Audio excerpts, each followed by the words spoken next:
You mentioned 2006. Let's rewind just a year before that. And Tookie Williams is someone that you knew personally, correct? Yes, sir. Yes, sir. Okay. Can you talk to us about that? Hey, it's yeah, I remember I met when I first saw Tookie when I got there. I got to death row in 1999, and it was around 2000, 2000, 2000. Yeah, 2000. I met him, and I'm sitting in my cell, and this big dude, and I'm talking about huge, is walking down the tier with. He's on his way to the shower. He's being escorted by an officer, but I noticed when he walked past, he didn't have on regular handcuffs. We're escorted, we're handcuffed and escorted everywhere we go, even to the shower. And he was on his way to the shower. The guy had on what we call leg irons. Those are the shackles that you see uh, on people's ankles when they're going to court or being transferred. Those are called leg irons. So leg irons are some larger handcuffs with probably 2 feet of chain in between each cuff.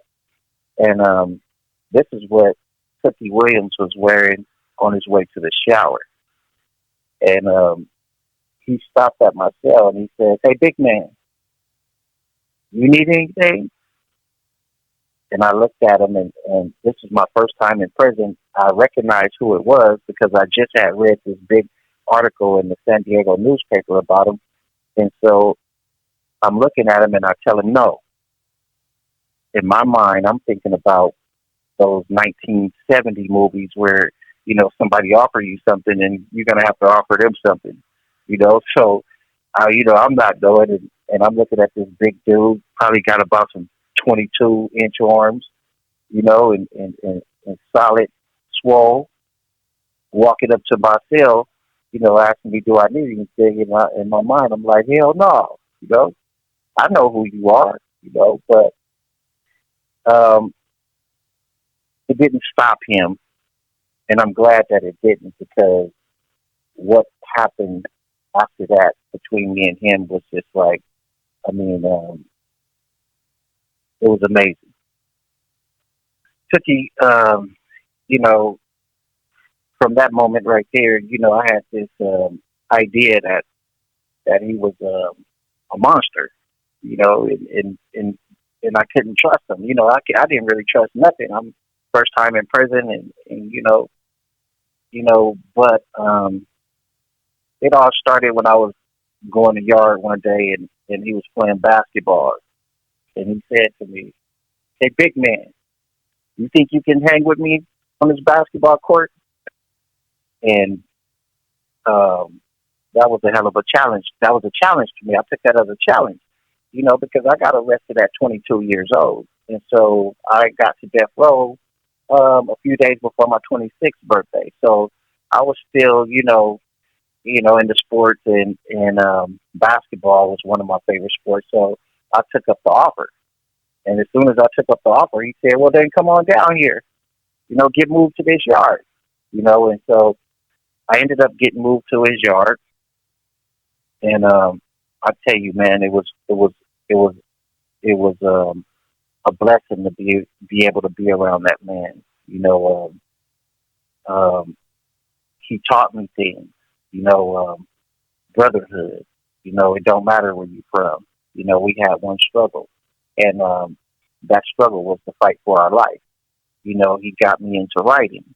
Um, Whatever he was with education, and he had certain people in position to assist others, on that yard with whatever you wanted to do. If you wanted to do artwork, he had a corner with people that was doing artwork. If it was math that you needed, he had people that was there to assist with math, reading and writing. He had people to assist with that. This was all set up by him, and people willing to be around him and be a part of his system and his change. And I've grown to love the guy and have the world of respect for him because he could have made it hard for me, but he didn't. And so, I tried to work out with him. I couldn't hang with him.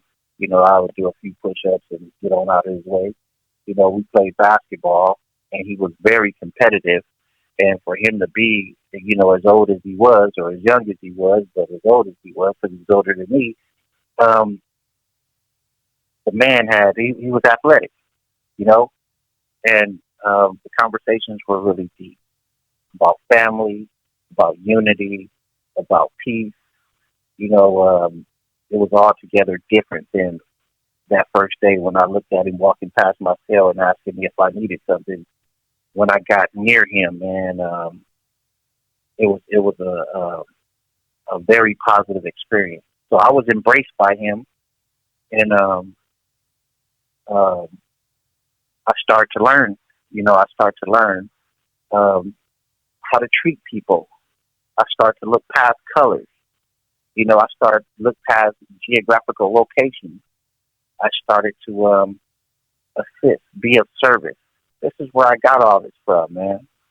From that man right there. From him being of service and assisting me, and taking time out to communicate with me and show me who he was as I learned who I was. When he was finally put to death, what was your general thoughts? And, not only you, did it affect everyone around you inside? It absolutely did. It was hard. We were outside on the yard on his one of his last days there. One of his last days before they took him through that process. We were on the general population yard, and he came and greeted a few of us and told us, they're going to come pick him up and take him through the process. And he was sure that, well, I know when he gave me a hug, he said, "Don't worry, bro. Don't worry, little bro." He said, "They're not going to kill me. I'm going to go to the main line." Those were the words that he said to me. And I believed it. Here's a man that was a mentor and like a father figure, but a big brother. And he knew what their intentions were. Just like when the judge said it to me, he knew what their intentions were, but he believed that it wasn't going to happen. And so they took on December 9th, 2005. They came and got those of us that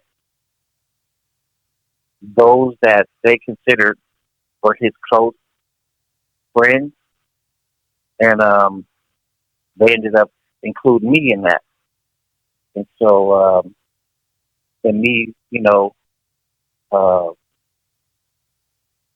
being identified as a blood, we all went to the hole, and a captain came up and asked me, "Hey, Thomas, are you a blood?" And I said, "What does my C file say?" And he said, "Well, it says you're not a gang member." He said, "But if you're a blood, you shouldn't be over here. We got you by mistake." And I said, "I'm not a gang member." That's all I said. And I wrote it out. I wrote it out in the hole because, at that time they did what they did, and we were hurt. We were sad. Um, Another positive black person, with influence, clearly, life taking, and that was really sad. So I wrote out the investigation, and even though I was cleared of the allegation, they had an allegation that we were planning to assault prison staff and administration in the event of his uh, murder by the state. They cleared me of the investigation, but then turned around and labeled me a blue note. And I don't even know how they did that. What's a blue note? That has nothing to do with me. Yeah, it's allegedly supposed to, it's a prison gang. It's supposed to. This call and your telephone number will be monitored and recorded. According to CDCR, it's a prison gang. And I thought that, that was kind of strange to me, because in order to be a part of a prison gang, you have to be in a street gang. And how could you be, they said they were going to investigate where we came from, the cities, the local law enforcement where we came from. So quite naturally, I knew that the law enforcement, if they spoke with them, was going to say I was a blood, then I'll be out of there. But they didn't do no investigation. They just labeled us as they wanted to. So here's a situation where they just placed the label on me.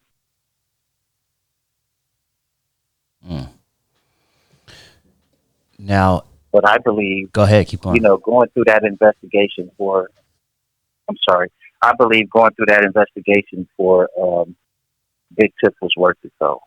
I would have sat there with my mouth shut and not said a word. All the knowledge that I got from him in that short amount of time that I was with him, all the love and that he showed me, and all the respect that I have for that individual, yeah, it was worth sitting there.